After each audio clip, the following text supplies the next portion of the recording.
They try to say, I want to be free, but they still surround themselves with things that bind them daily. Exactly. Right. So like you preached on today about the toxic things in their life. Sometimes the hardest things to walk away from are the relationships. Yeah. Right. And if you can get rid of some of those, Yeah. then you can really start walking in freedom because you don't have that dead weight anymore. Right. Just like we started this morning, it also starts off with us working on ourselves. When we start with ourselves, that's where everything changes, because I'm the only person I can change is me. And when I start changing me, that's when everything else in my life changes. Yeah, those people just naturally want to leave because you're no longer toxic, and you're kind of drawn to other toxic people.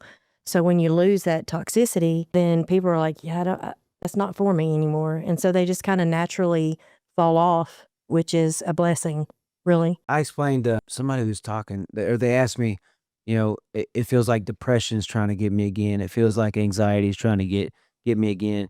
And I said, well, you got to start realizing who you are. And it's like when you, as a teenager, most of us by the time I'm about to be 40, most of us by the time we hit 40, we can't fit in the same clothes we could when we were in high school.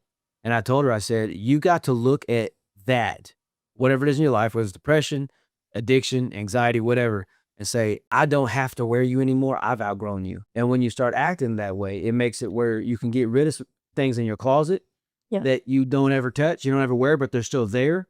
Right. And things like that can linger. Well, usually addiction is the outward symptom of an inward struggle.